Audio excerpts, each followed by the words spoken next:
Selamat datang Menteri Pendidikan Dasar dan Menengah di Balai Besar Penjaminan Mutu Pendidikan Provinsi Jawa Tengah pada acara kajian dan buka puasa bersama dengan tema menggali makna dan keberkahan dalam malam Lailatul Qadar. Sambut Ramadan dengan penuh sukacita. Pahala berlipat akan kita terima. Selamat datang Bapak Menteri kita. Silaturahmi terjaga dengan berbuka bersama.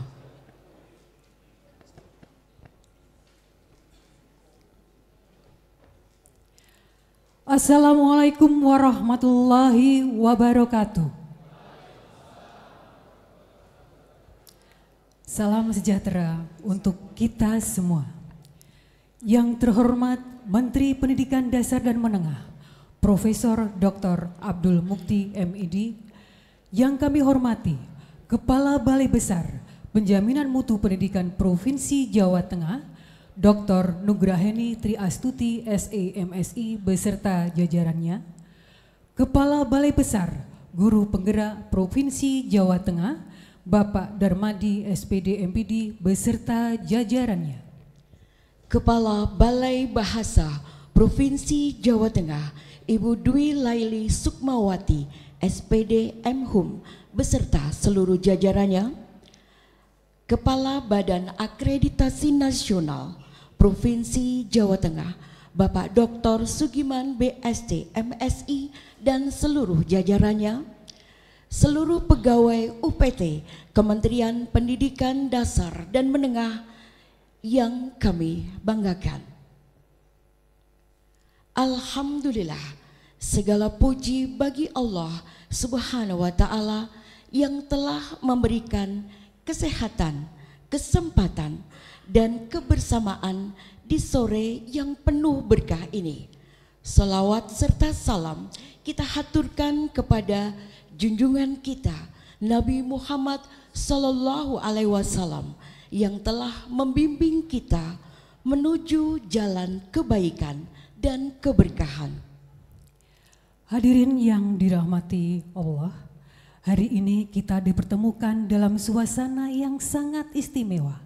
Bukan hanya sekedar bertemu dan bersilaturahmi, tetapi lebih dari itu kita berkumpul dalam keberkahan di bulan suci Ramadan, bulan penuh rahmat, ampunan dan kasih sayang kepada kita semuanya.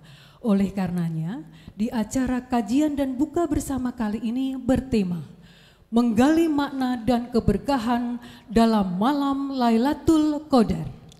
Hadirin yang berbahagia, mengawali acara ini, marilah kita dengarkan bersama lantunan ayat suci Al-Quran, surat Al-Qadar ayat 1 sampai dengan 5 yang akan dibawakan oleh Qori Zainal Kabir. Disilakan.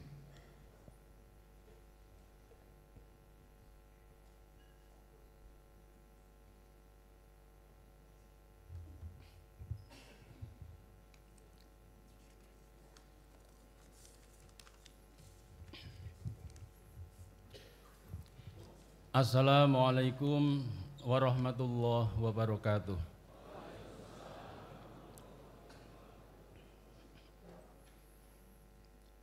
A'udzu billahi minasy syaithanir rajim.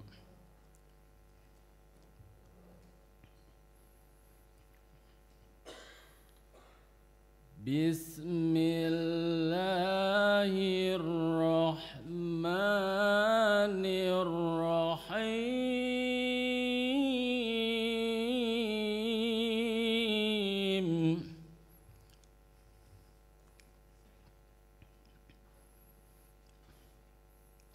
Inna anzalnahu fi lailatul qadr.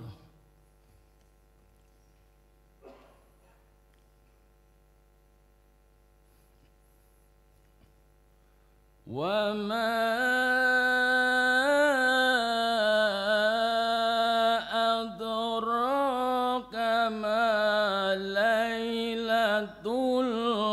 القدر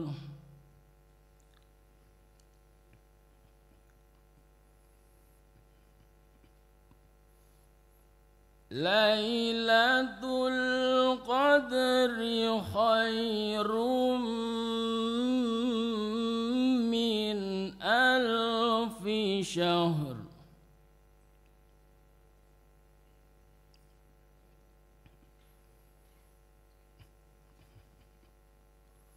تنزل الملائكة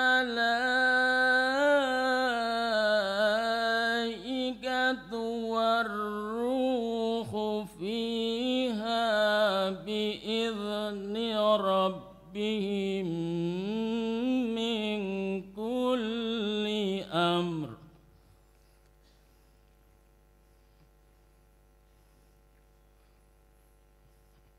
سلام هي حتى مطلع الفجر صدق الله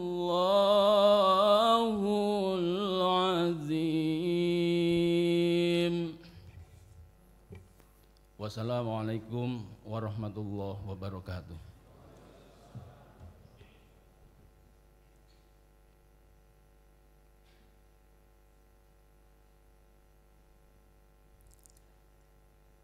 Bapak Ibu yang berbahagia, acara berikutnya sambutan Kepala Balai Besar Penjaminan Mutu Pendidikan Provinsi Jawa Tengah.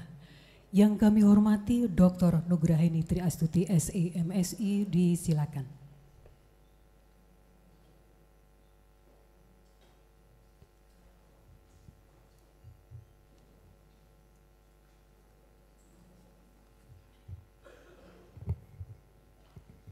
Bismillahirrahmanirrahim. Yang kami hormati dan yang terhormat Bapak Menteri Pendidikan Dasar dan Menengah Republik Indonesia Profesor Dr. Abdul Mukti MED. Terima kasih Pak Menteri, rawuh kedua kalinya di BPPMP Provinsi Jawa Tengah. Ini tentu membuat iri teman-teman kami.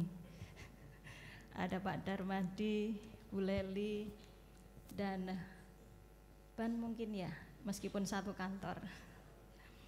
Yang kami hormati dan banggakan rekan kami sejawat Kepala Balai Besar Guru Penggerak Provinsi Jawa Tengah beserta jajarannya yang hadir di sore hari ini.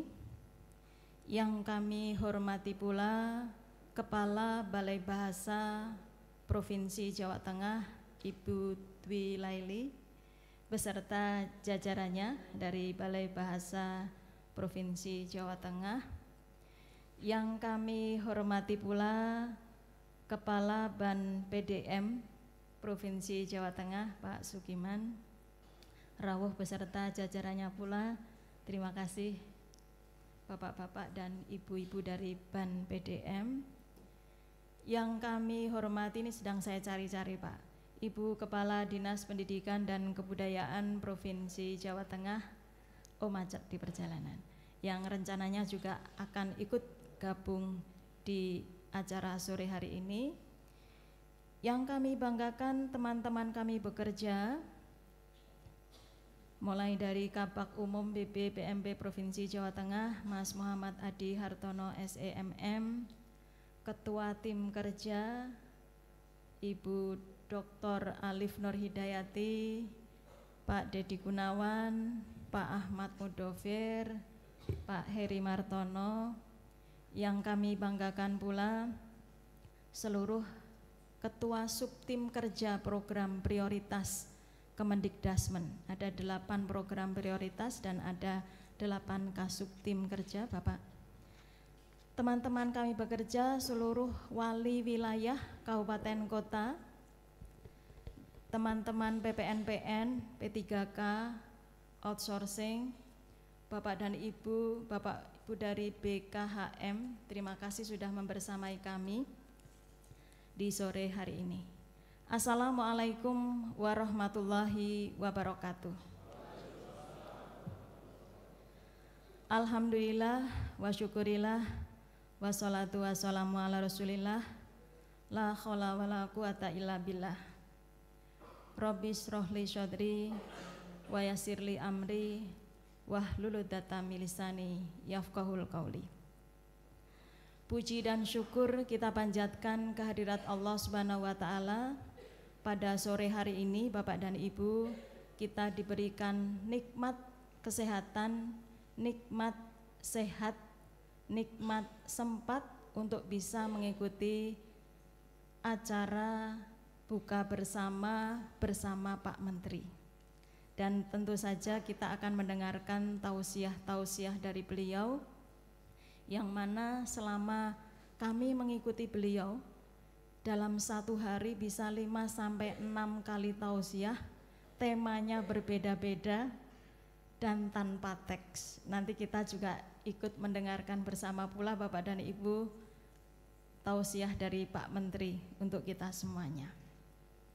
Perlu kami laporkan Pak Menteri bahwasanya Badan Amalan Islam BPPMP Provinsi Jawa Tengah selama bulan Ramadan ini telah menyelenggarakan beberapa kegiatan, mulai dari pengajian menyambut bulan suci Ramadan, kemudian kajian di setiap ba'da zuhur rutin dilakukan setiap harinya, baik oleh pegawai BPPMP Provinsi Jawa Tengah maupun mengundang narasumber dari luar. Dan kajian rutin itu dilakukan setiap hari Selasa, Senin dan Rabu, meskipun di luar bulan Ramadan juga dilakukan. Tentu saja ini menjadi sebuah penyemangat bagi kita semuanya, bahwasanya kita bekerja ini dalam rangka beribadah, sehingga seluruh aktivitas kita tentunya tidak lepas dari nilai-nilai agama yang tentu akan kita implementasikan di seluruh aktivitas kita. Perlu kami laporkan pula kepada Pak Menteri dan seluruh hadirin yang ada di ruangan ini, bahwasanya pembagian kerja di BPPMP Provinsi Jawa Tengah ini dengan berbasis zonasi, Pak. Jadi basis zonasi tidak hanya di SPMB, sistem penerimaan murid baru, tetapi berlaku pula untuk pegawai di BPPMP Provinsi Jawa Tengah. Basisnya zonasi wilayah, kabupaten, kota, sehingga seluruh pegawai di BPPMP Provinsi Jawa Tengah masuk menjadi wali wilayah, di mana zonasinya adalah kabupaten kota. Selain itu basisnya juga domisili asal. Misalnya Bu Alif dari Kudus, beliau Pak menjadi wali wilayah di Kabupaten Kudus. Mas Dedi dari Brebes menjadi wali wilayah di Kabupaten Brebes. Namun memang belum bisa 100% domisili asal, mengingat 35 kabupaten kota harus dilayani oleh seluruh pegawai BPPMP Provinsi Jawa Tengah, di mana domisili asal Bapak dan Ibu tidak merata. Oleh karenanya perlu kami laporkan juga kepada Pak Menteri, terima kasih sudah membuat surat edaran terkait dengan pemberlakuan pola kerja baru, di mana kita mengenal kerja dari kantor dan kerja dari manapun. Ini memudahkan teman-teman wali wilayah untuk bisa mendampingi baik itu pemerintah daerah maupun satuan pendidikan dengan keleluasaan kerja dari manapun tadi. Saat ini program prioritas yang sedang kami dampingi ini terkait dengan sistem penerimaan murid baru, yang di bulan Maret ini kita targetkan seluruh kabupaten kota sudah membuat analisa daya tampung, sudah membuat analisa sebaran satuan pendidikan, dan sudah mulai menyusun draft juknis SPMB di tingkat kabupaten kota. Oleh karenanya mohon izin Pak Menteri, melalui surat edarannya Pak Menteri, mulai hari Senin besok Bapak dan Ibu kita berlakukan KDM. Yang semula 2 minggu dalam sepekan, nah ini khusus menjelang Idul Fitri ini tanggal 24 sudah bisa diberlakukan KDM sampai tanggal 28. Sehingga Bapak dan Ibu para wali wilayah bisa memanfaatkan kesempatan ini dengan sebaik-baiknya. Yang pertama, untuk mendampingi pemerintah daerah dalam hal penyusunan juknis, membuat analisa daya tampung, menganalisis sebaran, kemudian juga bisa digunakan untuk sekaligus silaturahmi dengan keluarga besar. Nah, dan manfaatkan kesempatan 10 hari terakhir di bulan Ramadan ini dengan sebaik-baiknya, karena kita diberi keleluasaan bekerja secara fleksibel. Oleh karenanya, untuk menambah bekal Bapak dan Ibu melakukan KDM sekaligus mempersiapkan 10 hari terakhir, nanti izin Pak Menteri bisa memberikan tambahan bekal bagi kami semuanya untuk bisa mendapatkan berkah Lailatul Qadar. Amin. Demikian yang bisa kami sampaikan. Terima kasih Bapak dan Ibu atas kerawuhannya, dan sebenarnya teman-teman kami saat ini posisinya sebagian besar KDM Pak Menteri, karena Pak Menteri hadir di kantor kita, jadi semuanya bisa hadir KDK sejak tadi pagi. Terima kasih. Demikian yang bisa kami sampaikan, kami akhiri. Billahi taufik wal hidayah. Wassalamualaikum warahmatullahi wabarakatuh.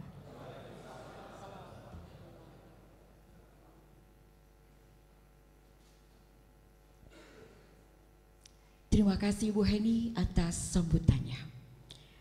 Baik hadirin yang berbahagia, sampailah kita pada acara inti, yaitu tausiah dari Menteri Pendidikan Dasar dan Menengah dengan tema menggali makna dan keberkahan dalam malam Lailatul Qadar, dan dilanjutkan dengan doa bersama. Tapi sebelum kita menyimak tausiah dari Pak Menteri, kami akan persembahkan 2 pantun untuk Pak Menteri. Belum. Naik kapal dari Bakahuni menuju Merak. Turun dermaga lanjut ke Semarang. UPT Kemendikdasmen kompak serempak. Sambut Pak Menteri dengan hati riang. Dan pantun yang kedua, membawa kain tapis dari Bandar Lampung untuk pesta pernikahan di Semarang. Dalam buka bersama, silaturahmi tersambung. Kehadiran Pak Menteri membuat hati riang.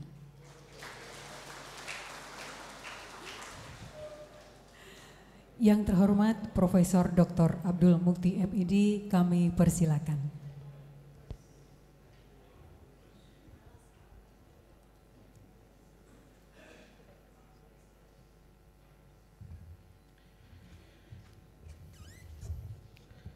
Assalamualaikum warahmatullahi wabarakatuh. Alhamdulillah alladzi fataha li ibadihi tariqal falah, wassalatu wassalamu ala Muhammad Rasulillah wa ala alihi wa sahbihi wa mawalah, amma ba'd. Yang terhormat Bapak-bapak dan Ibu-ibu pimpinan Balai Besar di UPT Kementerian Pendidikan Dasar dan Menengah Provinsi Jawa Tengah, Bapak Dr. Darmadi, Kepala Balai Besar Guru Penggerak, Ibu Dr. Nugrahedi Triastuti, Kepala Balai Besar Penjaminan Mutu, dan Bu Dwi Laili. Ini balainya tidak besar.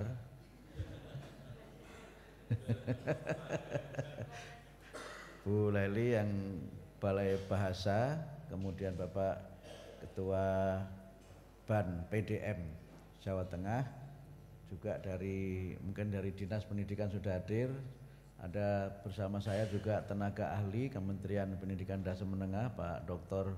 Azaki Khairuddin dan seluruh keluarga besar BB PMP dan juga Balai Bahasa juga ada ya Bu. Ini khusus BP PMP atau Balai Bahasa juga? Balai Bahasa juga ya. Dan saya lihat ada YouTube-nya ya. Kalau ada YouTube-nya berarti ada jamaah YouTubiah yang saya muliakan. Pertama-tama marilah kita bersyukur atas nikmat Allah Subhanahu wa taala yang terlimpahkan kepada kita. Alhamdulillah pada sore hari ini kita masih mendapatkan rahmat taufik dan inayahnya sehingga dapat bersilaturahim dalam rangka apa ini Bu namanya? Kajian dan buka bersama. Kajian dan buka bersama. Saya tentu merasa sangat berbahagia bisa kembali hadir di kantor ini dan mungkin waktunya agak relatif lebih lama. Walaupun kalau ceramah menjelang berbuka tentu tidak boleh terlalu lama karena begitu berbuka kita harus menghentikannya. Walaupun tidak juga harus menghentikannya, ceramahnya boleh tapi bukanya tidak boleh ditunda. Saya tentu merasa berterima kasih kepada Bu Heni dan seluruh jajaran yang juga beserta tim yang telah menyiapkan acara ini dan mulai tadi pagi mendampingi saya kunjungan kerja di Kabupaten Kudus. Tadi saya ke 4 titik ya Bu, 4 atau 5 ya, ke SD Aisyah, SD Negeri ada SD Negeri Setro Kalangan, SD Negeri di Pasuruan, SMK Raden Umar Said, kemudian kunjungan tambahan ke rumah sakit, tapi kunjungan ya bukan berobat. Insya Allah kita semuanya sehat walafiat. Temanya ini seperti pengajian ya, padahal di kantor kementerian, tapi tidak apa-apa, mungkin karena menterinya memang biasa ceramah sebagai ustadz gitu, jadi temanya diberi tema Lailatul Qadar. Karena kajian maka saya ingin memberikan kajian yang mudah-mudahan bisa memberikan perspektif yang memperluas, memperdalam dan juga meningkatkan wawasan kita sekalian tentang ajaran agama Islam dan komitmen serta keteguhan kita untuk semakin teguh di dalam mengamalkan ajaran agama Islam yang kita yakini bersama-sama. Saya berusaha supaya ceramah saya ini tidak seperti ceramah-ceramah yang sudah banyak beredar, karena saya khawatir banyaknya ceramah di bulan Ramadan ini kita mengalami inflasi ceramah. Ceramahnya banyak tapi isinya itu-itu saja. Karena itu saya ingin untuk mengkajinya dan mudah-mudahan bermanfaat. Saya mulai dari surat Al-Qadar yang tadi dibacakan oleh qori kita.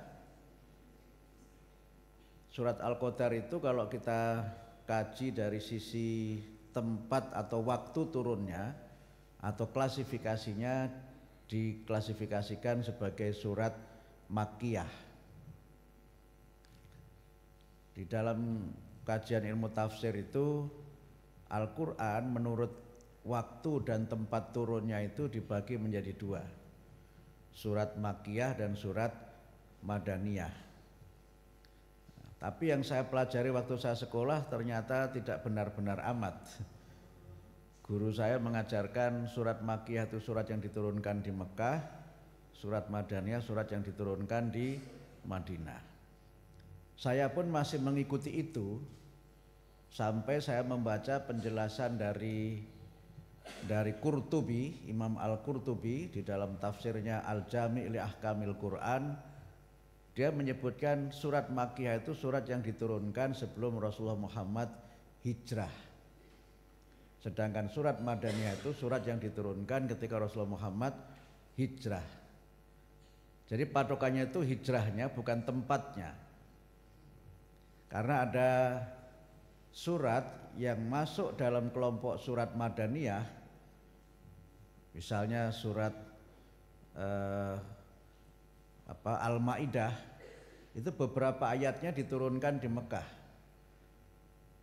Dan yang diturunkan di Mekah itu salah satunya adalah yang turun terakhir, yaitu surat Al-Maidah ayat 3 yang menjelaskan tentang kesempurnaan ajaran agama Islam dan menjelaskan misi Nabi dalam menjalankan tugas itu sudah tamat.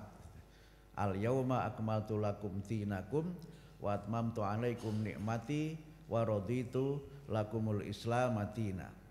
Ayat itu diturunkan ketika Rasul Muhammad sedang haji, yang juga disebut dengan haji wada, haji perpisahan. Rasulullah Muhammad itu dalam beberapa kitab fikih, saya baca Sayyid Sabiq misalnya, dijelaskan hanya haji 1 kali saja, dan itu pun haji perpisahan, sehingga beliau juga khutbah yang terakhir, khutbatul wada, khutbah perpisahan. Beliau itu umroh hanya 3 kali saja. Jadi kalau sekarang ada yang umroh tiap tahun, itu sudah melebihi Nabi Muhammad. Kalau saya juga boleh cerita, saya haji 4 kali, tapi yang haji bayar sendiri cuma sekali. Yang 3 kalinya itu haji dibayari. Jadi pulang itu saldo. Haji yang pertama itu jadi petugas haji, tim petugas haji Indonesia. Waktu itu sih diusulkan jadi pembimbing, cuma karena umurnya belum mencapai jadi hanya petugas haji saja. Itu ketua kloter yang ngurusi semua dadak bengek menyangkut jamaah haji itu. Nah, haji yang kedua itu yang bayar sendiri. Saya berangkat bersama istri, bayar sendiri. Nah, yang ketiga dan keempat itu naib Amirul Hajj. Walaupun ya kadang-kadang juga nasib Amirul Hajj juga gitu. Nah, surat Al-Qadar itu sekali lagi masuk dalam kelompok ayat-ayat Makkiyah. Dan kalau surat ini memang diturunkan ketika Rasulullah masih berada di kota Mekah. Asbabun nuzulnya, ini saya baca ada 2 versi. Yang pertama asbabun nuzul versi AI. Jadi kalau sekarang kita cari di Google itu, nanti yang di atas sekali itu mesti versi AI. Dia yang jawab duluan itu. Sehingga sekarang Wikipedia mulai tergeser gitu. Tapi isinya sama. Antara versi AI dengan beberapa kitab tafsir itu. Surat ini diturunkan di Mekah ketika suatu saat ada orang Bani Israel itu yang cerita mengenai ibadahnya, dan dia memiliki dia mengaku mendapatkan pahala yang sangat banyak dalam ibadahnya itu. Dan mendengar pernyataan dari Bani Israel itu, kemudian para sahabat itu iri. Kalau orang Bani Israel bisa seperti itu, kami umat Islam ini bisa atau tidak? Nah, kemudian turunlah ayat ini sebagai penjelasan bahwa umat Islam juga bisa mendapatkan pahala dari ibadahnya yang sangat mulia, bahkan kemuliaan itu melebihi yang dilakukan oleh orang Yahudi atau Bani Israel tadi. Nah, makna lainnya dari peristiwa dan kisah asbabun nuzul ini menunjukkan bagaimana dalam masyarakat Arab pada waktu itu, umat Islam itu sudah hidup dalam masyarakat yang multi agama. Masyarakat yang mereka yang berbeda-beda keyakinan itu saling berinteraksi antara satu dengan yang lainnya. Sehingga sejak awal ketika Al-Quran itu diturunkan dan ketika Islam itu diturunkan, Islam itu tidak turun dalam masyarakat yang monolitik, tapi turun dalam masyarakat yang pluralistik. Islam juga turun dalam masyarakat yang multi etnik. Orang-orang Arab itu terdiri atas qabilah-qabilah, atas suku-suku yang mereka memiliki ikatan kesukuan yang sangat kuat, yang sering disebut dengan primordialisme rasial yang sangat kuat, dan persaingan antar suku yang juga sangat tinggi. Bahkan supremasi seseorang itu pada masa-masa itu ditentukan oleh dari suku mana dia berasal dan dari keluarga mana dia berasal. Sehingga klan atau nasab itu menjadi sesuatu yang sangat penting dalam masyarakat Arab pada waktu itu. Nah, kembali kepada surat Al-Qadar itu, kalau kita baca di dalam urut-urutan surat Al-Quran, surah Al-Qadar ini surat yang ke-97 dari 114 surat di dalam Al-Quran. Yang 5 ayat di dalam surat Al-Qadar itu menjelaskan tentang malam Lailatul Qadar. Inna anzalnahu fi lailatul qadr wa ma adraka ma lailatul qadr. Lailatul qadri khairum min alfi syahr. Tanazzalul malaikatu warruhu fiha biidzni rabbihim min kulli amr salamun hiya hatta matla'il fajr. Kalau kita mencoba memahami ayat ini, kita mendapatkan penjelasan tentang proses turunnya Al-Quran sebenarnya. Inna anzalnahu, domirnya hu itu kembalinya kepada Al-Quran. Inna anzalnahu fi lailatul qadr. Kami menurunkan Al-Quran itu pada malam Qadar. Wa ma adraka ma lailatul qadr. Dan tahukah kamu apakah malam Qadar itu? Lailatul qadri khairum min alfi syahr. Malam Qadar itu lebih utama daripada 1000 bulan. Tanazzalul malaikatu warruhu fiha. Para malaikat itu turun bersama-sama, dan di antara malaikat itu adalah ar-ruh. Ar-ruh itu nama dari malaikat Jibril. Di antara malaikat itu ada Jibril, warruhu fiha. Dan semuanya itu turun atas izin Tuhan mereka. Dan mereka itu turun bersama-sama, dan kemudian mereka semua itu turun dalam keadaan yang damai sehingga terbit waktu fajar. Kalau kita mencoba memahami dalam pengertian bahasa, Al-Qadar itu artinya kemuliaan. Yang dalam bahasa Indonesia saya kira kata kadar itu diambil dari sini. Saya tadi buka KBBI, mumpung ada kepala balai bahasa menunjukkan menteri juga buka KBBI. Itu pengertiannya ada 4. Kadar itu bisa berarti kemuliaan, kadar bisa berarti kekuatan, kadar bisa berarti kodrat, sesuatu yang sudah ditetapkan sebelumnya atau ketentuan-ketentuan Tuhan yang sudah ditetapkan sebelumnya. Dan kadar juga bisa berarti keuntungan atau kemalangan. Pengertian ini saya kira dalam beberapa hal juga sesuai dengan ayat tadi. Kalau kita kaitkan ayat tadi dengan Al-Quran, maka Quran itu isinya itu segala urusan. Isinya semua hal yang berkaitan dengan tuntunan untuk bekal kehidupan umat manusia, sehingga selamat dalam hidup di dunia dan akhirat itu ada semua di dalam Al-Quran. Disebutkan di dalam Al-Quran itu penjelasan segala sesuatu. Quran itu tibyana likulli syai', memberikan penjelasan atas segala sesuatu. Tetapi penjelasan itu bukanlah penjelasan yang bersifat terperinci, tetapi penjelasan yang bersifat ijmali atau bersifat global, bersifat general. Yang terperinci itu ada di dalam hadis Nabi. Yang detail itu ada pada tuntunan-tuntunan yang diberikan oleh Rasulullah di dalam sunnahnya. Quran ketika berbicara tentang sholat itu hanya menjelaskan waktu-waktu sholat, tetapi tidak menjelaskan bagaimana melaksanakan sholat.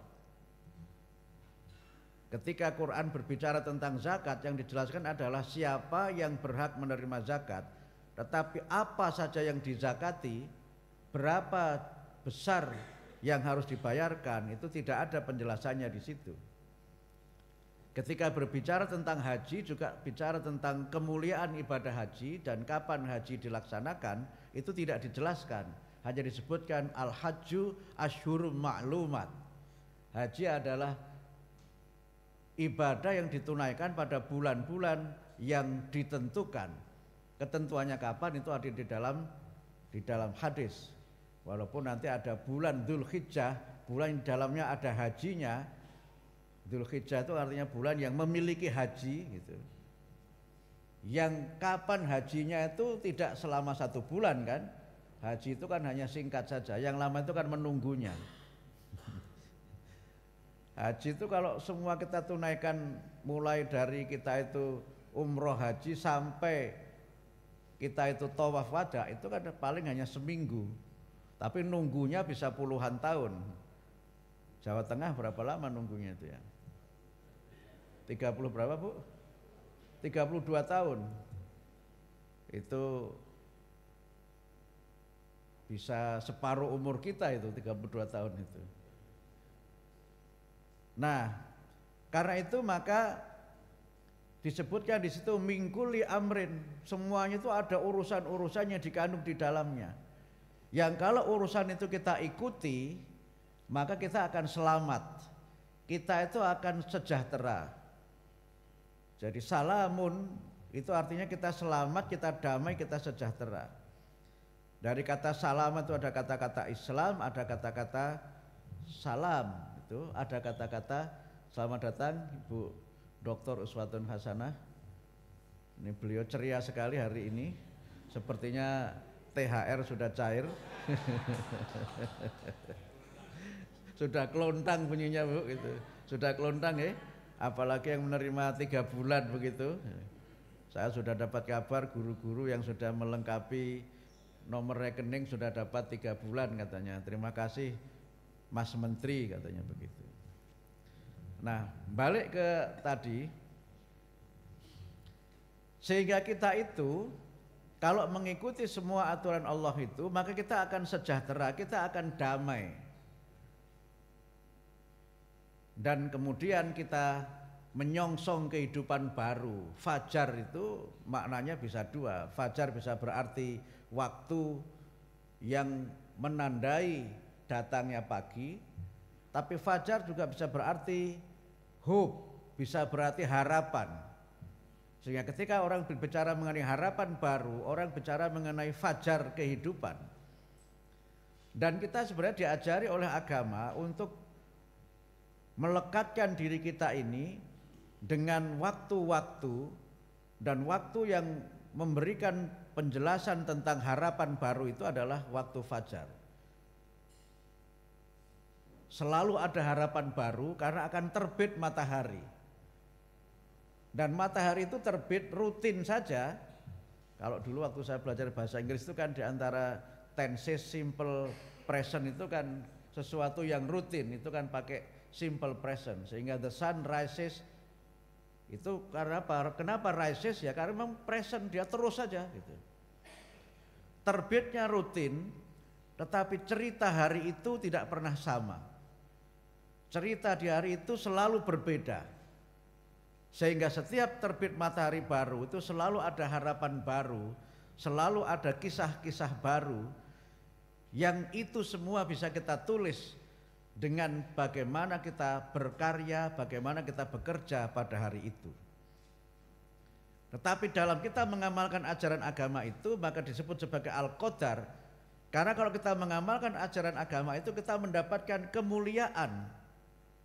Manusia itu menjadi mulia karena dia berbuat baik. Manusia itu menjadi mulia karena dia mengikuti apa yang diajarkan oleh Tuhannya. Dan Allah itu menciptakan manusia sebagai makhluk yang mulia. Walaqad karramna bani Adam. Dan Allah itu sungguh memuliakan manusia, memuliakan anak-anak Adam itu. Bahkan manusia itu lebih mulia daripada makhluk Allah yang lainnya. Walaqad karramna bani Adam wa hamalnahum fil barri wal bahr wa razaqnahum minat thayyibat wa faddalnahum ala katsirin mimman khalaqna tafdhila. Dan Allah sungguh telah memuliakan anak Adam itu, dan mereka tersebar di daratan dan di lautan. Everywhere, anywhere there are mankind. Dimanapun itu kita menemukan manusia. Bahkan di kutub utara sekalipun juga ada manusia. Dan Allah memberikan rizki kepada manusia itu dimanapun mereka berada. Wa razaqnahum minat thayyibat, diberikan rizki yang baik, rizki yang berkah. Wa faddalnahum ala katsirin mimman khalaqna tafdhila, dan Allah itu memuliakan manusia di antara sekian banyak makhluknya dengan kemuliaan-kemuliaan yang setinggi-tingginya. Sehingga agama itu disyariatkan itu untuk memuliakan manusia. Kita diberikan oleh Allah kesempatan beribadah puasa itu supaya kita menjadi manusia, tidak menjadi malaikat dan tidak menjadi setan, supaya menjadi manusia. Sehingga sebagai manusia dengan puasa itu kita dituntun oleh Allah supaya tetap dalam kemuliaan kita sebagai manusia.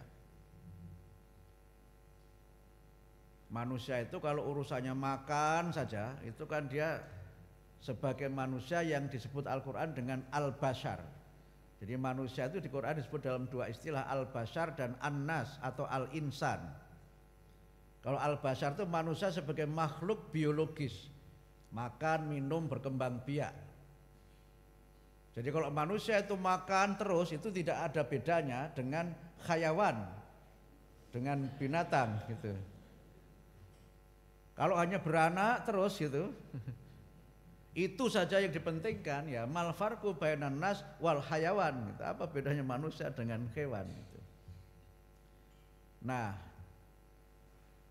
tetapi manusia disebut insan itu karena Allah meniupkan ruh ke dalam jasad manusia itu, yang dengan itu dia punya potensi untuk belajar, dia punya potensi ruhaniyah. Yang potensi ruhaniyah itu yang pokok ada tiga. Pertama adalah agama, yang kedua adalah akal, yang ketiga adalah kolbu. Ketiga-tiganya itu potensi ruhaniyah.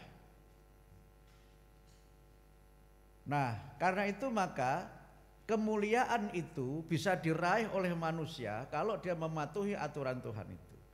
Tapi dalam melaksanakan aturan itu harus sesuai dengan kemampuan, sesuai dengan kadarnya, sesuai dengan kemampuannya.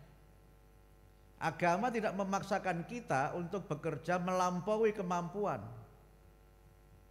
Quran menyebutkan la yukallifullahu nafsan illa wus'aha. Manusia itu tidak dibebani oleh Allah dalam melaksanakan tuntunan agama itu kecuali sesuai dengan kemampuannya. Jadi tidak boleh kita ini bekerja melebihi kemampuan. Ada waktunya bekerja, ada waktunya beristirahat. Nanti saya akan cerita lanjut mengenai ini ya. Boleh bekerja di rumah, boleh bekerja di mana saja gitu. Boleh bekerja di kantor, boleh bekerja di rumah. Dulu kan populer work from home, bekerja dari rumah. Sekarang boleh bekerja di mana saja, boleh bekerja di atas kapal, boleh bekerja di mobil gitu. Boleh bekerja sambil mendengarkan ceramah. Jadi kadang banyak orang yang sambil mendengarkan ceramah itu menyelesaikan laporan.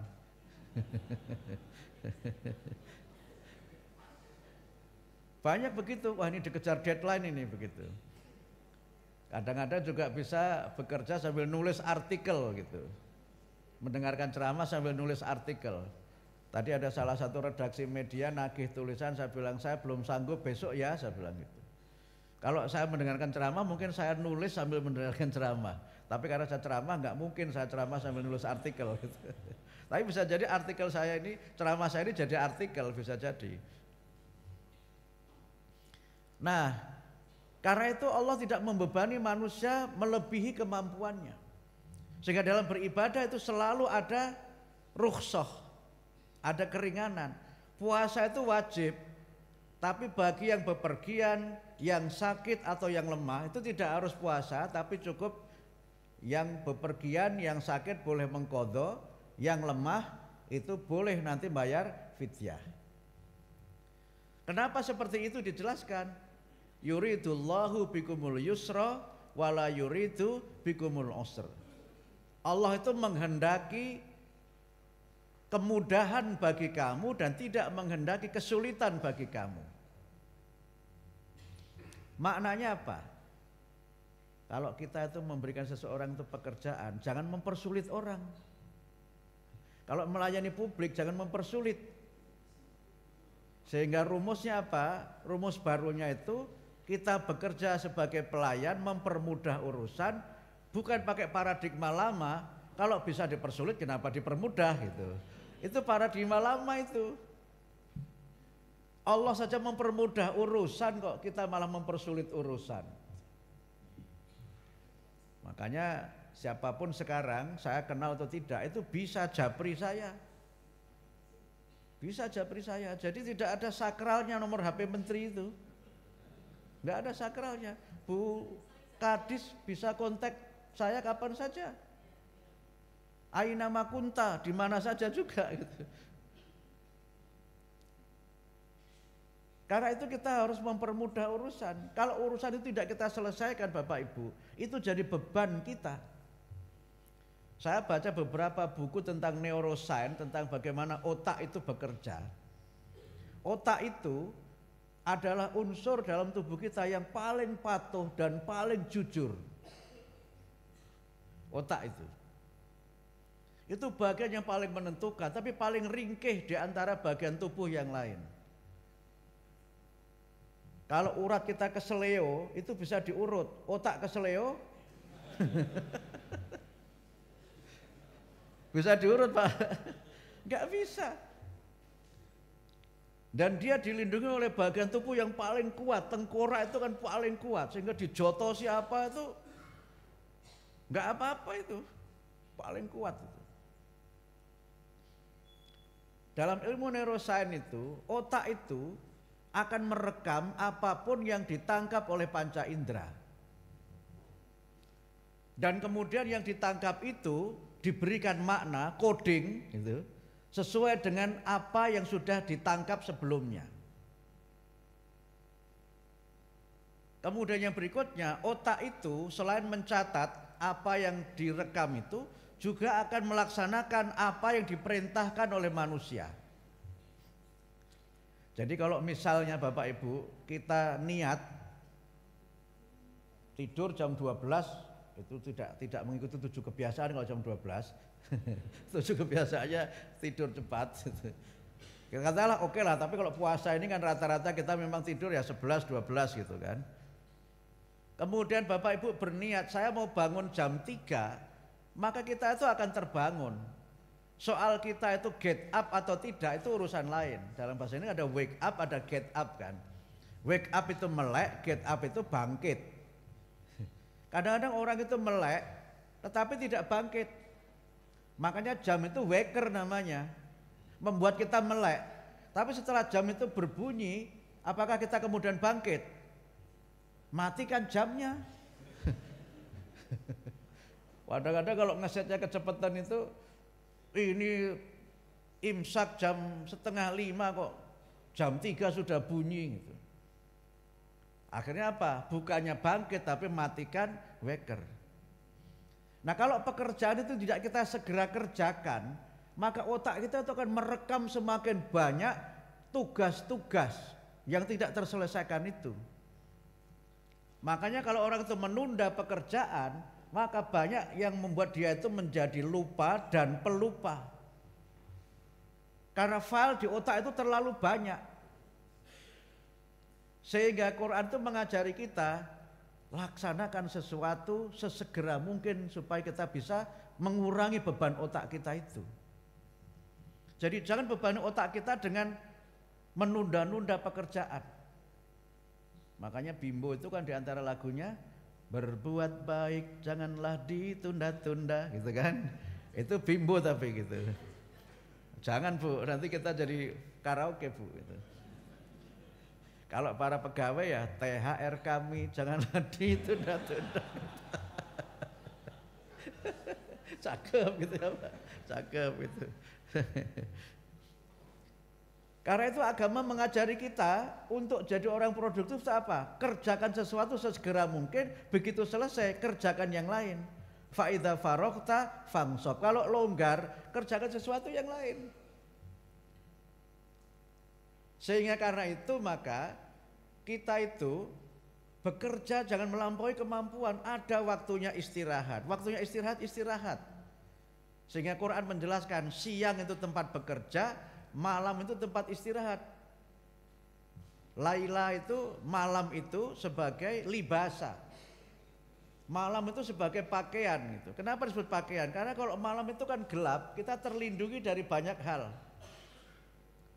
Tapi jangan lupa, banyak hal yang berkaitan dengan peristiwa-peristiwa penting dalam hidup kita itu, hal-hal penting dalam hidup kita itu terjadinya di malam hari dan bisa kita laksanakan di malam hari. Ini Lailatul Qadar kan malam kan? Malam kemuliaan. Jadi dalam tradisi Arab hari itu dihitung dengan malam, bukan dengan siang. Karena apa? Mulainya itu kan mulai malam kan? Jadi misalnya kalender Hijriyah yang menggunakan perhitungan bulan, mulainya kan ketika matahari terbenam dan bulan itu muncul. Sehingga malam itu menjadi rentang waktu yang sangat penting yang manusia bisa melaksanakan kontemplasi dan hal-hal yang bermanfaat dalam hidupnya itu dalam suasana yang hening, dalam suasana yang tenang.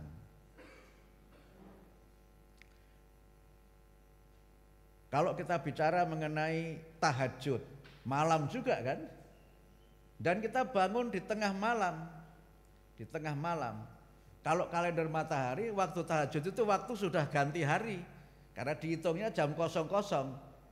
Jadi sudah dihitung hari baru, karena matahari sudah masuk hari baru 00 itu. Tapi dalam hitungan kalender Islam, kalender lunar kalender, itu masih malam itu.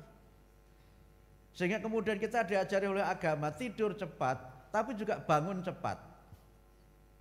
Kalau kita tidur jam 9, jam 10, maka jam 3, jam 4 umur-umur kita ini mesti akan bangun. Umur-umur kita ini tidak perlu tidur 9 jam atau 8 jam, itu balita itu. Itu balita itu. Kita itu tidur 6 jam saja itu rasanya keselera karuan. Betul Pak Bu ya? Keselera karuan gitu loh, kok ora rino-rino gitu. Tapi kalau pengantin itu malamnya terasa terlalu cepat gitu. Ini pengantin baru, kalau pengantin lama ya lama juga. Lama juga itu. Karena itu banyak orang itu bicara mengenai keheningan malam.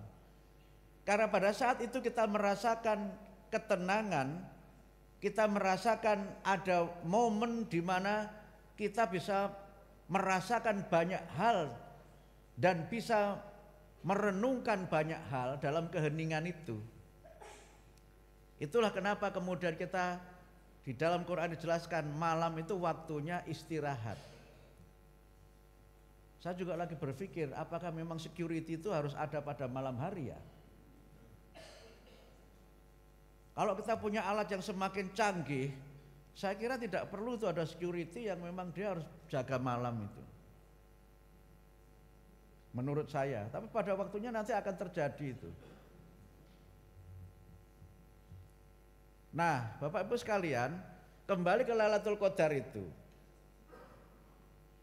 Allah itu juga memberikan kepada kita kadar kemampuan. Kadar kemampuan. Yang kadar kita itu, kemampuan kita itu tidak kita ketahui sebelumnya. Di antara rukun iman itu ada namanya qadha dan qadar. Qadha itu ketentuan-ketentuan kita sudah ditetapkan itu, qadar itu adalah bagaimana ketentuan itu berlaku. Tetapi berlakunya dan kadar kita itu seberapa kita tidak tahu sampai peristiwa itu terjadi. Saya tidak tahu suatu saat saya akan ketemu Bu Heni. Nggak pernah saya terbayang saya bakal ketemu Bu Heni. Tapi ada catatan di Lauh Mahfud bahwa suatu saat Abdul Mukti itu ketemu dengan Ibu Nugraheni. Tahunya setelah betul-betul bertemu. Mohon maaf, semua manusia bakal meninggal. Ada enggak yang mau hidup selamanya? Tapi meninggalnya kapan, di mana, dengan cara apa, enggak ada yang tahu. Ya kan? Saya punya kawan itu sudah membuat liang lahat untuk dirinya kalau meninggal dunia. Dia sudah siap-siap itu. Ternyata takdir Allah berlaku, dia tidak meninggal di tempat tinggalnya. Terus buat apa lubang itu? Termasuk yang disebutnya di dalam hadis itu adalah jodohnya. Sehingga jodoh itu kan orang sering bilang hanya Tuhan yang tahu. Orang itu bisa merancang pengen punya istri yang seperti ini, suami seperti ini. Ujung-ujungnya dapatnya seperti itu apa tidak? Dapatnya seperti itu Bu, Pak? Enggak, ya sedapatnya gitu. Sedapatnya. Yang itu juga peristiwanya lucu-lucu kan? Iya. Saya tuh punya guru di Aliyah itu, galaknya nggak karu-karuan. Apalagi kepada murid yang laki-laki itu, galak itu karena dia mohon maaf menikahnya agak lambat. Karena galak Bu Us ya. Nah, suatu saat beliau tuh ke Muria, ke arah Gunung Muria itu, terus kemudian di Ndawe itu, Ndawe salah satu desa di Kudus itu, motornya itu banyak kempes. Kemudian karena banyak kempes, dia pinjam pompa di rumah yang terdekat di mana ban motornya itu kempes. Datanglah seorang gadis yang mengantarkan pompa dan kemudian terjadilah cinta pandangan pertama dan dia menikah dengan sang gadis yang meminjami pompa itu. Nah, setelah itu nggak galak lagi setelah itu Pak Guru itu. Jadi Pak Guru itu menjadi tidak galak gara-gara sepengantar pompa itu. Gara-gara banyak kempes itu. Yang membuat ban kempes itu siapa di situ itu?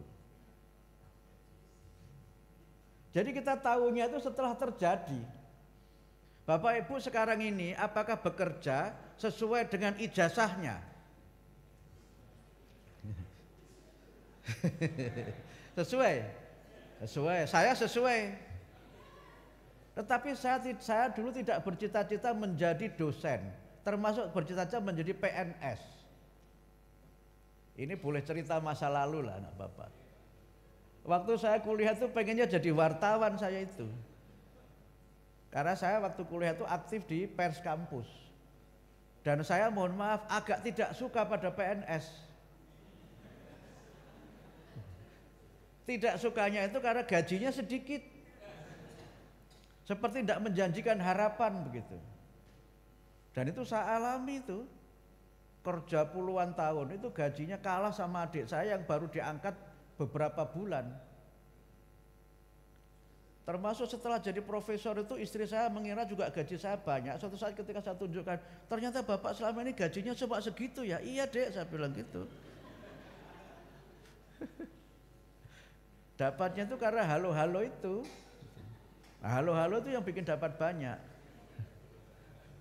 Sudah PNS kemudian per diem nggak dapat lagi itu. Paling dapatnya per diem gitu. Sampai saya tuh ingat pernah berdebat lama dengan ayah saya itu sama ibu saya itu. Semalam suntuk nggak selesai. Tapi rupanya bapak ibu saya terus berdoa supaya saya jadi. Awalnya saya diminta jadi guru, saya enggak mau. Karena saya enggak ada potongan jadi guru itu. Tapi rupanya orang tua saya itu berdoa terus gitu sepanjang malam. Sampai akhirnya takdir Allah itu berlaku, saya jadi dosen dan jadi PNS. Ceritanya simpel saja. Begitu saya lulus, belum wisuda, saya daftar pembibitan dosen. Pakai transkrip sementara, karena belum wisuda. Saya daftar pembibitan. Kemudian saya aktif di organisasi, saya tidak ke kampus, tapi saya tuh seperti ada feeling, kok saya harus ke kampus gitu. Saya ingat itu hari Sabtu. Saya ke kampus, waktu itu Sabtu masih masuk. Saya ke kampus kemudian ada tulisan, yang daftar pembibitan dosen harap tes bahasa Arab hari Jumat jam 2. Saya datang hari Sabtu. Kemudian tes bahasa Inggris jam 8 di aula 1. Saya datang jam 9. Terlambat dua-duanya. Tapi takdir Allah berlaku, saya baru sadar belakangan itu. Karena ada peserta dari Kudus dan Pekalongan yang belum datang. Dan ditunggu. Sehingga dosen saya itu nego dengan panitia. Kalau yang dari Kudus dan yang dari Pekalongan ditunggu, yang Semarang boleh nyusul dong teorinya. Akhirnya saya nyusul lah ikut. Begitu yang Kudus dan Pekalongan itu datang. Tes lulus. Kalau pembibitan dosen itu mesti dosen dan mesti PNS. Bahkan tidak apa-apa ini dibuka karena sudah selesai kan. Saya sudah prajabatan sebelum dapat SK. Zaman Orde Baru Pak, apapun bisa dilakukan kan. Zaman Pak Harto gitu kan. Jadi saya sudah prajabatan sebelum dapat SK PNS. Begitu SK PNS keluar, baru saya minta sertifikat prajabatan dan kemudian saya jadi PNS. Ternyata takdir Allah itu ada. Dan sejak saat itu saya mulai yakin bahwa takdir Allah itu ada. Manusia itu punya qadha qadar yang manusia tidak tahu. Tapi mungkin qadha dan qadar itu bisa dirubah. Kalau manusia terus berikhtiar dan berdoa memohon kepada Allah. Saya yakin saya jadi PNS dan jadi dosen itu karena doa orang tua saya itu. Kalau enggak sudah telat semuanya itu. Sudah telat semuanya. Nah disinilah sebenarnya qadar itu berarti sebagainya itu kodrat. Nah karena itu maka kalau kita memaknai Lailatul Qadar dalam pengertian ini, maka kapanpun kita bisa mendapatkan Lailatul Qadar itu, tidak harus pada bulan Ramadan. Kalau tadi dimaknai Lailatul Qadar itu adalah turunnya Al-Quran, itu selesai kan? Sudah selesai karena Al-Quran sudah turun terakhir tahun 623 Hijriah. Nah Lailatul Qadar yang sekarang ditunggu-tunggu orang, itu dasarnya hadis. Ada hadis dalam Sahih Muslim itu yang menjelaskan adanya Lailatul Qadar. Yang dijelaskan di dalam hadis itu, Lailatul Qadar itu seperti ayat tadi itu, malam kemuliaannya kalau orang itu beribadah, pahalanya itu senilai 1000 bulan. Dijelaskan di situ dalam hadis itu, turunnya di malam-malam ganjil 10 hari terakhir bulan Ramadan.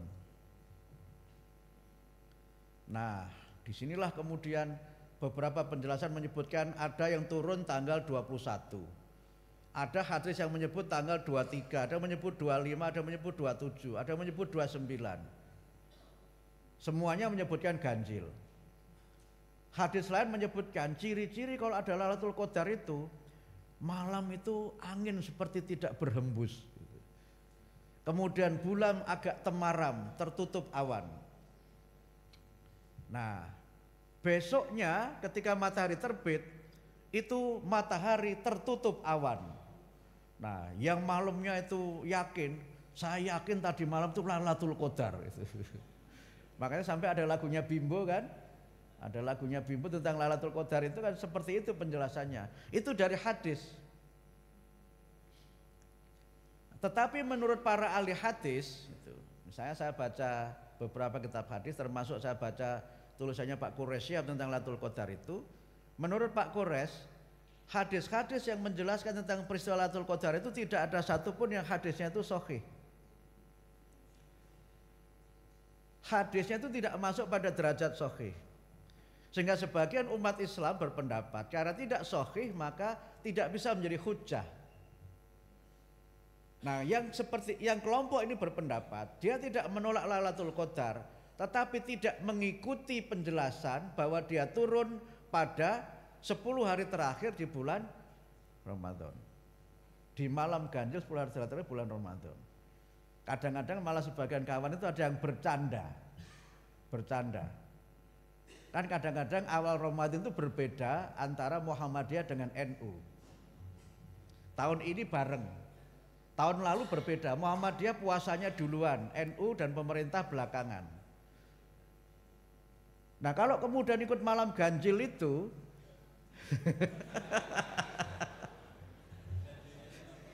ganjilnya siapa gitu. Jadi malaikat ini pro siapa ini gitu.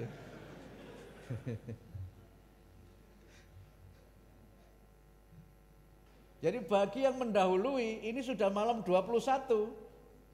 Bagi yang belakangan baru malam 20. Nah, kemudian malaikat ikut mana ini? Ya kan? Malaikat ikut mana? Nah, tapi ini candanya kelompok-kelompok rasionalis atau kelompok yang tidak terlalu hirau lah gitu. Mau ada Lailatul Qadar atau tidak, saya beribadah dengan sebaik-baiknya. Itu pandangan yang pertama. Pandangan yang kedua mengikuti hadis-hadis itu, tapi pertanyaannya tidak muncul. Apakah itu hanya turun satu kali atau bisa turun setiap tanggal ganjil? Apakah kalau sudah turun tanggal 21, 23 tidak ada lagi? Kalau turun tanggal 23, tanggal 25 turun lagi enggak? Malaikatnya sudah WFA. Sudah work from anywhere gitu kan. Gitu. Kan enggak ada penjelasan. Kalau cuma kemudian hanya turun satu kali dan di tanggal 21, berarti yang berikutnya udah enggak usah aja, sudah terjadi peristiwanya gitu kan. Nah, hadis itu sebenarnya memberikan kepada kita penjelasan tentang fadhailul a'mal atau kemuliaan-kemuliaan untuk kita ini beramal gitu. Yang kalau kita itu beramal ikhlas karena Allah, maka Allah itu maha kuasa melipat gandakan pahala menurut kehendak Allah. Nah, sehingga jawaban terhadap tadi asbabun nuzul orang Yahudi tadi itu, kamu untuk dapat kemuliaan 1000 bulan itu harus ibadah terus bertahun-tahun. Tapi kami umat Islam cuma sekali saja sudah bisa dapat pahala seperti yang kamu lakukan itu. Maknanya apa? Allah itu maha kuasa melipat gandakan pahala hambanya yang beribadah ikhlas kepadanya. Dan pahala itu tidak selalu kuantitatif. Sampai ada yang ngitung kan 1000 bulan itu berapa hari gitu. Dihitung itu. Lebih rumit lagi. 1000 bulan itu berapa jam gitu. Terus 1000 bulan itu berapa menit. Oh, tambah susah lagi itu. Akhirnya terus orang beribadah itu terlalu kuantitatif beribadahnya itu. Ibadahnya pedagang. Apalagi dia meyakini turunnya itu di sepertiga malam. Sepertiga malam itu kalau kita bagi malam itu dari jam 6 katakanlah ya matahari terbenam ghurubus syam sampai fajar itu kira-kira jam 6 lagi begitu agak telat begitu. Maka itu kan hanya mulai jam 12 atau mungkin mulai jam 2 atau jam 3. Quran menyebut nisfahu awingkus separohnya atau lebih kecil dari itu. Berarti sepertiganya. Berarti jam berapa? Sekitar jam 3. Atau jam 2 sampai fajar, berarti sampai subuh. Habis subuh malaikatnya sudah nggak ada di situ lagi, sudah ada tugas lain malaikatnya itu gitu. Dan masa ibadah hanya 3 jam kemudian dapat pahala 1000 bulan. Rahmat Allah itu diberikan kepada siapa saja yang beribadah mengharapkan ridhonya. Soal bagaimana ridho Allah itu diberikan, itu Allah yang maha tahu. Ridho itu ukurannya apa? Ridho itu ukurannya adalah kalau kita mendapatkan sesuatu melebihi yang kita minta, itulah ridho. Sehingga kalau orang itu di surga itu kan radhiyallahu anhum wa radu'an. Kalau orang itu mendapatkan sesuatu melebihi yang dia minta, itu tandanya dia diridhoi oleh Allah. Dia mendapatkan banyak kemudahan dalam kehidupannya, urusannya menjadi mudah, masalah terselesaikan dengan baik, dia mendapatkan rahmat dan ridho dari Allah. Kalau berkah, jadi bahasa Jawanya berkat. Aslinya kan barokah, jadi berkat gitu kan. Yang berkat itu kalau di kampung saya tentengan itu dapat berkat gitu kan, gitu. Kalau kondangan dapat berkat gitu. Dan itu biasanya kalau sudah dapat berkat itu artinya pertemuan sudah mau selesai. Sehingga biasanya kalau kita itu kajatan di kampung dapat berkat itu, kalau sudah mau pulang apa yang dibilang Pak Bu? Bukan ayo kita pulang, tapi Allahumma sholli ala Muhammad. Itu artinya apa? Ayo waktunya kita pulang gitu. Dapat berkat. Berkah itu artinya apa? Kalau yang kita miliki ini punya makna lebih banyak dari nominalnya, itulah yang disebut dengan berkah. Saya pernah di sebuah masjid itu ketemu dengan pegawai, ini masjid di KPU, saya cerita masjid di KPU. Saya khutbah, habis khutbah saya ngobrol dengan takmirnya di situ. Saya tanya, Bapak pegawai golongan berapa? Golongan 2 apa? Alhamdulillah itu. Saya tanya, Bapak anaknya berapa? Nyebut anaknya 4, di mana saja? Alhamdulillah Pak, anak saya nomor 1 kuliah di Australia dapat beasiswa. Anak saya nomor 2 alhamdulillah Pak sudah jadi PNS.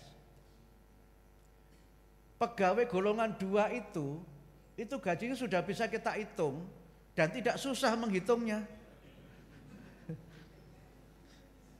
Tetapi kalau itu halal, maka menjadi berkah. Anak-anaknya kuliah dengan baik, dapat beasiswa, itu kan berkah. Karena itu yang kita minta apa? Rizki yang halalan, thayyiban, mubarakan. Yang halal, thayyib dan berkah. Kalau berkah itu sehat terus. Kalau tidak berkah, berubah terus. Sampai petugas BPJS-nya apal. Sekarang itu beberapa teman saya BPJS itu sering cerita, sekarang ini ada arisan yang anggotanya dari waktu ke waktu semakin berkurang. Itu arisan apa? Arisan yang mengidap penyakit dalam. Yang sudah penyakit dalam cuci darah itu kan jamaahnya makin berkurang. Minggu lalu masih ada itu Ibu X gitu. Ternyata begitu datang lagi Ibu X sudah tidak ada. Sehingga Ibu Z yang datang lagi, jangan-jangan minggu depan saya gilirannya, kira-kira begitu kan. Kalau orang itu tidak berkah, susah terus bawaannya itu. Nah karena itu maka 1000 bulan itu tidak berarti maknanya kuantitatif. Tapi Allah tuh maha kuasa melipat gandakan pahala, keberkahan, rahmat bagi hambanya yang mau beribadah mengikuti ajarannya. Sehingga kalau kita sering ini biasanya menjelang puasa begini kan, wah sudah mau buka ini Bu waktunya Bu. Iya. Kok belum ada yang Allahumma sholli ala Muhammad? Belum ada berkatnya. Belum ada berkatnya. Ini biasanya kalau begini kalau khotib ceramahnya terlalu lama itu. Pernah di Masjid Rumani itu, Masjid Rumah Sakit Rumani, itu ada khotib yang khutbahnya itu lebih dari 30 menit itu belum selesai khutbah pertama itu. Nah, biasanya orang Jawa itu kan kalau sudah mulai nggak enak itu kan terus dehem gitu, gitu kan. Yang lainnya juga begitu, gitu. Itu artinya wes entek janjane gitu. Cuma mau bilang kan nggak enak gitu. Sampai ada jamaah yang kemudian mengucap Allahumma sholli ala Muhammad itu. Nah khotibnya nggak paham itu. Kalau itu waktunya habis gitu. Nah ini belum ada yang bilang, jadi saya belum sadar kalau waktu itu sudah mau berbuka.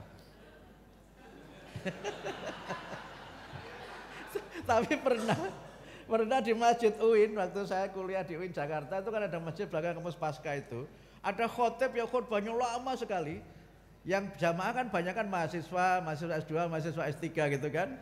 Kemudian karena khutbahnya lama, seorang jamaah berdiri, khotib waktu habis gitu. Akhirnya kemudian khotibnya langsung barakallahu li wa lakum fil Qur'anil Karim gitu langsung itu. Nah saya khawatir juga ada yang begitu. Cuma nggak berani karena menterinya kan. Nggak berani. Tapi saya sadar diri.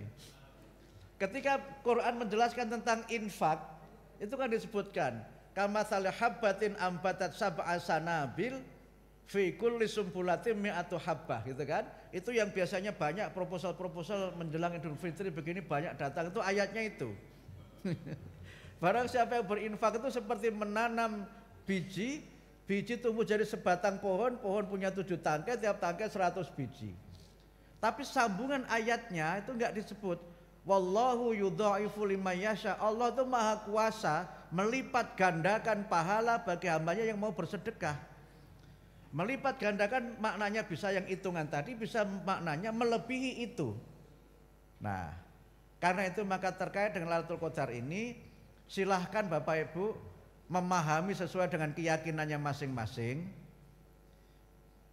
Kalau kita meyakini bahwa Lailatul Qadar itu memang betul-betul malam di mana kita mendapatkan pahala sebanyak disebutkan ayat itu, falyatafadhol, silahkan saja. Ibadah toh baik gitu. Dan walaupun tidak mendapat juga tidak berarti pahala kita sia-sia. Tetapi kalau toh tidak, yang meyakini tidak ada yang seperti itu, juga jangan kemudian tidak mau beribadah di akhir bulan Ramadan. Istilah yang sering populer itu disebut dengan sprint before finish gitu. Orang kalau maraton itu kan sudah lengke-lengke kan mau sampai garis finish itu. Tapi begitu mau masuk garis finish itu semangat lagi. Sehingga ada yang memahami ayat ini surat Al-Qadar itu sebagai motivasi untuk kita tidak melewatkan sedikit pun bulan Ramadan ini sampai berakhirnya bulan Ramadan. Karena tidak ada kemuliaan ibadah yang bisa kita raih melebihi kemuliaan di bulan Ramadan. So before it is officially totally end, sebelum itu semuanya betul-betul berakhir, maka semaksimal mungkin kita usahakan untuk beribadah pada malam-malam terakhir di bulan Ramadan. Saya kira itu penjelasan saya, mudah-mudahan bermanfaat. Dan mudah-mudahan dengan spirit Lailatul Qadar ini kita semakin semangat untuk bekerja dengan segenap kemampuan yang kita miliki, tetapi juga jangan memaksakan diri melebihi kemampuan yang kita miliki. Ada masanya kita bekerja, ada masanya kita beristirahat. Ada masanya kita ini bekerja dengan ekstra keras, tapi juga ada waktunya kita ini beristirahat dengan segala kegembiraan yang kita miliki. Karena itu maka Bapak-Ibu sekalian, dengan spirit Lailatul Qadar ini mudah-mudahan kita punya semangat untuk menyempurnakan ibadah kita di bulan Ramadan 1446 Hijriah ini, dan semoga dengan kebijakan work from anywhere gitu, kita juga bisa tetap bekerja walaupun mungkin tidak ke kantor. Saya kira demikian yang dapat kami sampaikan. Mohon maaf apabila ada kekurangan, kekhilafan dan tutur kata yang tidak berkenan. Marilah kita bersama-sama berdoa memohon kepada Allah Subhanahu wa taala, semoga doa dan permohonan kita dikabulkan olehnya. Ala hadiniyah Al-Fatihah.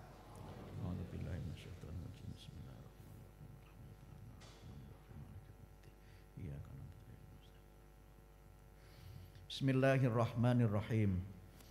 Alhamdulillahi rabbil alamin. Hamdan syakirin, hamdan na'imin. Hamdan yuwafi ni'amahu wa yukafi'u mazidah. Ya Rabbana lakal hamdu kama yanbaghi li jalali wajhikal karimi wa azimi sultanik. Allahumma salli ala Muhammad wa ali Muhammad. Rabbana dhalamna anfusana wa illam taghfir lana wa tarhamna lanakunanna minal khasirin. Rabbana ighfir lana wa liwalidina wa li jaddi wa jaddatina wa li masyaikhina wa li jami'il muslimina wal muslimat wal mu'minina wal mu'minat al ahya'i minhum wal amwat. Allahumma inna na'udzubika min jahdil bala wa tarkis syaqa wa su'il qada wa syamatatil a'da. Allahumma arinal haqqa haqqan warzuqna ittiba'ah wa arinal batila batila warzuqna ijtinabah. Allahumma inna nas'alukal huda wat tuqa wal afafa wal ghina. Allahumma inna nas'aluka ilman nafi'a wa amalan mutaqabbala wa rizqan wasi'an halalan thayyibah. Allahumma rabbana hab lana min azwajina wa dhurriyyatina qurrata a'yun waj'alna lil muttaqina imama. Rabbana taqabbal minna salatana wa siyamana wa qu'udana wa tadarru'ana wa tasadduqana wa tammim taqsirana ya rabbal alamin. Rabbana atina fid dunya hasanah wa fil akhirati hasanatan wa qina adzaban nar. Subhana rabbika rabbil izzati amma yasifun wa salamun alal mursalin walhamdulillahi rabbil alamin. Assalamualaikum warahmatullahi wabarakatuh. Mohon berkenan kepada Pak Menteri untuk foto bersama dengan seluruh audien dengan menghadap ke panggung.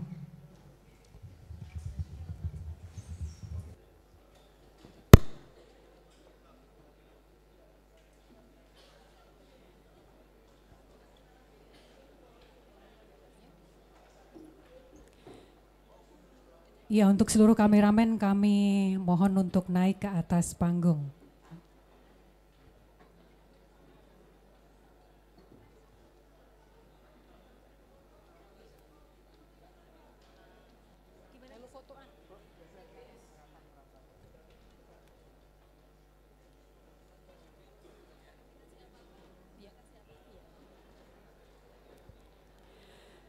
Iya, untuk sikap sempurna dulu.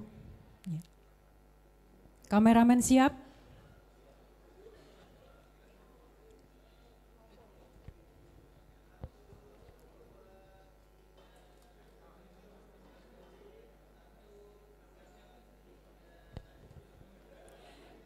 Iya, kemudian kepalkan tangan semangat.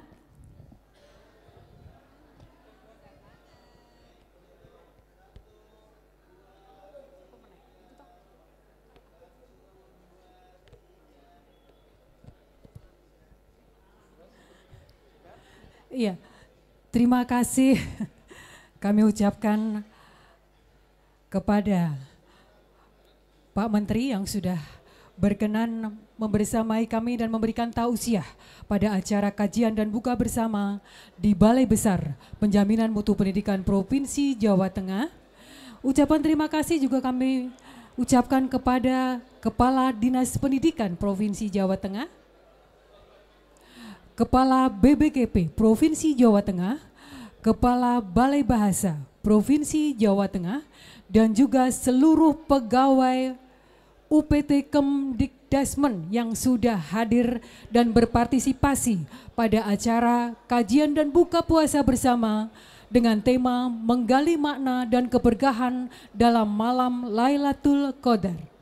Ya, syukur alhamdulillah acara ini sudah dapat terselenggara dengan baik ya Mbak Febri. Iya Mbak Ani, luar Ya. biasa. Dan yang pastinya yang sangat membahagiakan adalah pada acara buka bersama ini yang memberikan tausiah adalah Pak Menteri, itu luar biasa banget. Iya, dan ini merupakan kesempatan yang luar biasa. Tidak semua UPT Ya, sepertinya begitu ya. iya.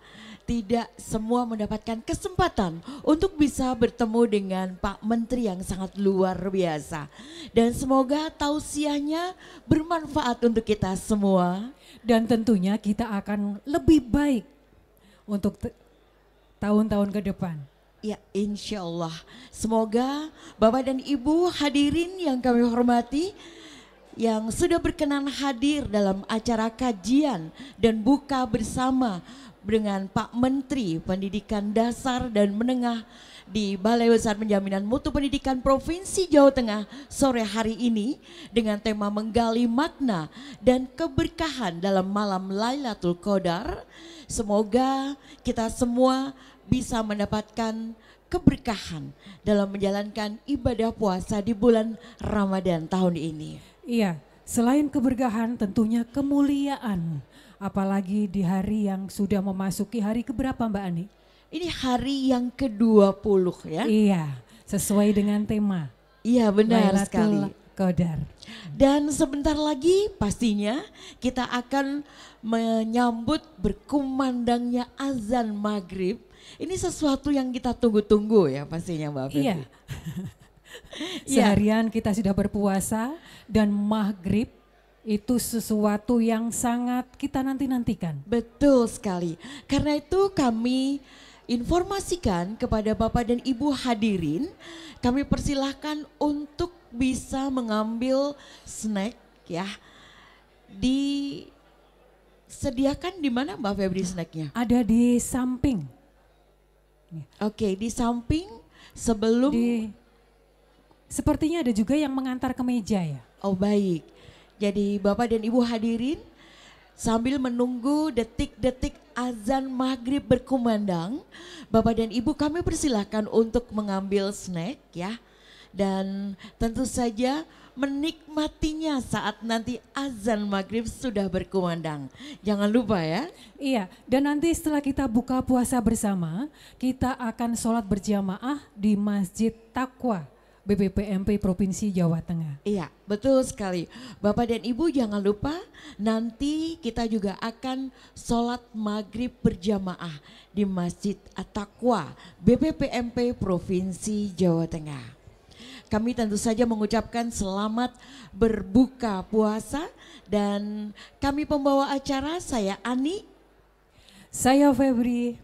Mengucapkan terima kasih dan atas mohon kehadiran Bapak dan Ibu dan mohon maaf undur diri atas kekeliruan dan kesalahan yang kami lakukan. Kami mohon undur diri. Wassalamualaikum warahmatullahi wabarakatuh.